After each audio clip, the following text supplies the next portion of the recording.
Albert Einstein ने special theory of relativity में सिर्फ यूनिफॉर्म वेलोसिटी से हरकत करने वाले अजसाम को शामिल किया, यानी जिनमें किसी किस्म की कोई एक्सेलरेशन ना हो। फिर 10 साल की अनथक मेहनत के बाद आइंस्टाइन ने इस कैद को दूर करने की कोशिश की कि ऑब्जर्वर की ज़ाती हरकत या सुकून का कवानीन कुदरत पर कोई असर नहीं होना चाहिए, यानी हर किस्म की एक्सेलरेटेड मोशन और यूनिफॉर्म मोशन को ऐसे फार्मूलाज में बयान किया जो तमाम मुशाहिदीन के लिए एक ही स्टेट रखते हैं, जिन्हें प्रिंसिपल ऑफ कोवेरियंस कहा जाता है। इसी तरह प्रिंसिपल ऑफ इक्विवेलेंस के मुताबिक फ़ोर्स एब्सोल्यूट नहीं बल्कि एक रिलेटिव तस्वुर है कि जिसमें हम कोई भी एक्सपेरिमेंट करके ग्रेविटी और एक्सेलरेशन के दरमियान फ़र्क को महसूस नहीं कर सकते। अगर कोई शख्स बंद कमरे में मौजूद हो तो वो सिर्फ अंदरूनी तजर्बात की बुनियाद पर यह फ़ैसला नहीं कर सकता कि वो किसी सितारे की ग्रेविटेशनल फील्ड के ज़ेर असर है या एक रॉकेट में मुसलसल एक्सेलरेटेड मोशन में है। इसी उसूल की बुनियाद पर आइंस्टाइन ने यह नतीजा अखज़ किया कि ग्रेविटी दरअसल फ़ोर्स नहीं बल्कि एनर्जी और मैस की वजह से स्पेस टाइम के कर्व होने का नतीजा है। फोर्स के रिलेटिव होने के तस्वर को आसान अल्फाज से यूँ समझा जा सकता है कि लिफ्ट में खड़े हुए जब आप ऊपर या नीचे जाते हैं और एकदम हरकत शुरू या ख़त्म होने लगती है तो जिस्म में ख़ास किस्म का एहसास पैदा होता है जिसका बायस आपके वज़न में कमी या ज़्यादती है। इसी तरह अगर लिफ्ट बदलती हुई रफ्तार से ऊपर जा रही हो तो मुसाफिर को मालूम होता है कि खुद इसका अपना वज़न और दूसरी तमाम अशिया का वज़न बढ़ गया है। क्योंकि वज़न ग्रेविटेशनल फोर्स पर डिपेंड करता है इसलिए वो नतीजा निकालता है कि ग्रेविटी की फ़ोर्स में इजाफा हो गया है। इसी तरह अगर लिफ्ट बदलती हुई रफ्तार से नीचे उतर रहा हो तो मुसाफिर महसूस करेगा कि तमाम चीज़ों का वज़न कम हो गया है, यानी ग्रेविटी की फ़ोर्स कम हो गई है। मुसाफिर को लिफ्ट की हरकत का एहसास नहीं हो सकता। वो समझता है कि ज़मीन की ग्रेविटेशनल फोर्स में कमी या ज़्यादती हुई है। ये कमी या ज़्यादती ना सिर्फ मुसाफिर को महसूस होती है बल्कि हर किस्म का तजर्बा इस नतीजे पर पहुंचाएगा कि ग्रेविटेशनल फोर्स में कमी हुई है। लेकिन लिफ्ट के बाहर वाले ऑब्जर्वर के नज़दीक ज़मीन की ग्रेविटेशनल फोर्स में कोई फ़र्क नहीं आता। अब अगर फ़र्ज़ किया जाए कि किसी तरह लिफ्ट ज़मीन की ग्रेविटेशनल फील्ड में आज़ाद गिरे तो उस वक्त मुसाफिर को महसूस होगा कि उसका और दूसरी तमाम अशिया का वज़न कुछ नहीं है। चुनाचे अगर मुसाफिर अपने हाथ में गिलास को छोड़े तो वो मुअल्लक हवा में नज़र आएगा और फर्श पर नहीं गिरेगा। अगर गिलास पानी से भरा हुआ हो तो गिलास को उलट दिया जाए तो पानी गिलास में से नहीं गिरेगा। मुसाफिर के नज़दीक अब कोई ग्रेविटी की फ़ोर्स अमल नहीं कर रही, लेकिन बाहर का ऑब्जर्वर कहेगा कि गिलास साकिन नहीं बल्कि लिफ्ट में सेम एक्सेलरेशन से गिर रहा है। लिफ्ट, गिलास और पानी तीनों की रफ्तार हमेशा एक ही है क्योंकि तीनों ज़मीन की ग्रेविटेशनल फोर्स के तहत आज़ाद हरकत कर रहे हैं। इसलिए गिलास और पानी का फासला लिफ्ट के फर्श से हमेशा मुस्तकिल रहता है।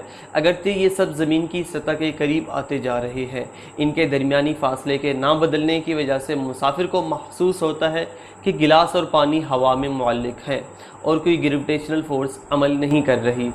आइंस्टाइन ने फोर्स के रिलेटिव होने के तस्वुर को जनरल थ्योरी ऑफ रिलेटिविटी का बुनियादी असूल करार दिया कि हम किसी तजर्बे के ज़रिए एक मसनूई फ़ोर्स और ग्रेविटी फ़ोर्स में इम्तियाज़ नहीं कर सकते। प्रिंसिपल ऑफ इक्विवेलेंस को इस तरह से भी समझा जा सकता है कि इनर्शियल मैस और ग्रेविटेशनल मास एक दूसरे के इक्वल हैं, यानी अगर एयर रेजिस्टेंस को इग्नोर कर दिया जाए तो तमाम अजसाम चाहे उनका मास कुछ भी हो एक ही एक्सेलरेशन से नीचे गिरते हैं। ये उसूल न्यूटन के कवानीन में तो एक हुस्न इत्तफाक था जिसे गैलीलियो ने तजर्बाती तौर पर साबित किया था, लेकिन आइंस्टाइन ने इसको बतौर कानून कुदरत के मान लिया कि हमारी फिजिकल वर्ल्ड में प्रिंसिपल ऑफ इक्विवेलेंस का पाया जाना एक लाजमी जुज़्व है। न्यूटन के लॉ ऑफ ग्रेविटी में सूरज एक नामालूम ग्रेविटेशनल फोर्स के ज़रिए सियारों को अपने मदार में कायम रखता है। आइंस्टाइन ने इस तस्वुर को एक नए अंदाज से बयान किया। इनके मुताबिक अगर मैस और एनर्जी मौजूद न हो तो स्पेस फ्लैट होगी, यानी स्पेस सिर्फ एक गैर मुतहर्रिक स्टेज नहीं जिस पर कायनात के तमाम वाक़यात रूनुमा होते हैं, बल्कि ये खुद भी मैस और एनर्जी के ज़ेर असर अपनी साख तब्दील करती है। ग्रेविटी, एक्सेलरेटेड मोशन और कर्व्ड स्पेस के दरमियान ये लिंक आइंस्टाइन को इस शानदार तजवीज़ की जानिब ले गए कि मैस की मौजूदगी अपने इर्द गिर्द स्पेस की साख को बिगाड़ देती है। सूर्य या कोई भी मैस रखने वाला जिस्म अपने इर्द गिर्द स्पेस की साख्त को कर्व्ड कर देता है। जब कोई दूसरा जिस्म जैसे ज़मीन इस खित्ते से गुजरती है تو وہ اسی کروڈ سپیس میں حرکت کرتی ہے۔ چنانچہ زمین کا مدار کسی پوشیدہ گریوٹی بندھن کا نتیجہ نہیں بلکہ سورج کے ماس سے پیدا ہونے والی سپیس کی خمیدگی کا قدرتی نتیجہ ہے۔ زمین اپنی مخصوص رفتار کے ساتھ سورج کے گرد گردش کرتی ہے، لیکن اس کی حرکت کا راستہ سپیس کے اسی خمیدہ ساخت سے متعین ہوتا ہے۔ مگر آئنسٹائن کے تھیوری آف ریلیٹیوٹی میں اس کی اصل وجہ سپیس ٹائم کی ساخت میں پیدا ہونے والی خمیدگی ہے۔ یہ نیوٹن کے برعکس آئنسٹائن نے یہ واضح کیا کہ گریوٹی کا اثر کسی پر اسرار فورس کے ذریعے نہیں بلکہ سپیس کی جیومیٹری میں آنے والی تبدیلی کے ذریعے ہوتا ہے۔ یہ کنسیپٹ ہمیں گریوٹی کے دو لازمی عناصر کو نئے انداز میں سمجھنے کے قابل بناتی ہے، یعنی کوئی جسم جتنا بڑا ہوگا ارد گرد کی سپیس میں اس کی وجہ سے بگاڑ بھی اتنا شدید ہوگا۔ اس کا مطلب ہے کہ دیگر اجسام پر اس کا گریوٹی کا اثر اتنا ہی زیادہ ہوگا، اور دوسرا سورج سے دور ہٹنے پر اس کی وجہ سے سپیس میں کرویچر گھٹتا جاتا ہے۔ اثر آبجیکٹس کے درمیان فاصلہ زیادہ ہونے سے کمزور پڑ جاتا ہے۔ زمین بھی اپنے میس کی وجہ سے سپیس ٹائم میں بگاڑ پیدا کرتی ہے، تاہم یہ بگاڑ سورج کے مقابلے میں کہیں کم ہے۔ آئنسٹائن کے جنرل تھیوری آف ریلیٹیوٹی کے مطابق میس رکھنے والا ہر جسم اپنے ارد گرد کی سپیس ٹائم کو کروڈ کر دیتا ہے، اور یہی کرویچر گریوٹی کے طور پر ظاہر ہوتا ہے۔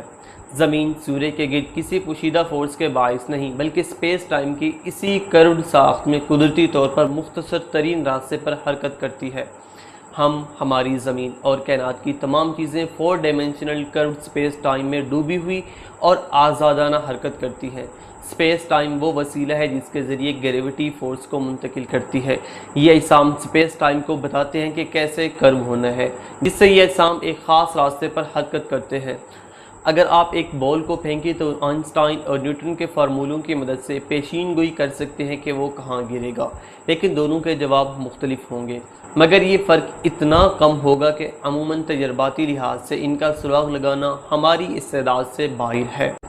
جنرل تھیوری آف ریلیٹیوٹی میں آئنسٹائن نے یہ حساب لگایا کہ کائنات میں سپیس ٹائم کی ترکیب میں بگاڑ عین روشنی کی رفتار سے سفر کرتے ہیں۔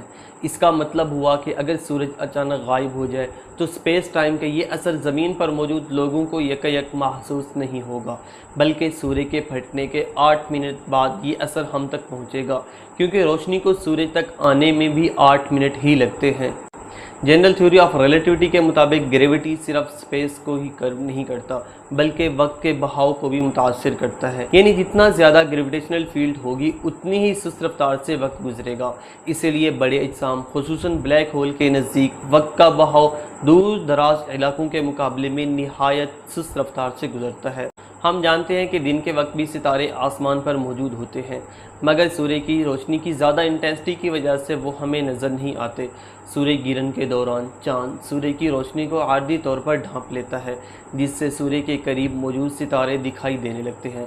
آئنسٹائن نے 1915 میں اپنی جنرل تھیوری آف ریلیٹیوٹی کے تحت پیشین گوئی کی کہ سورج کا ماس اپنے ارد گرد کی سپیس ٹائم کو کروڈ کر دیتا ہے، جس کے باعث اس کے قریب سے گزرنے والے ستاروں کی روشنی بھی مڑ جاتی ہے۔ اس کروڈ پاتھ کا زاویہ تقریباً 1.75 آرک تھا، جو انتہائی معمولی مقدار ہے۔ اس پیشین گوئی کے انالیسس کے لیے آرتھر ایڈنگٹن نے 29 مئی 1919 کے مکمل سورج گرہن کے دوران مشاہدات کیے۔ تصاویر کے تفصیلی تجزیے سے آئنسٹائن کی پیشین گوئی درست ثابت ہوئی، اور یہ تجربہ جنرل تھیوری آف ریلیٹیوٹی کے حق میں پہلا مضبوط ثبوت بن گیا۔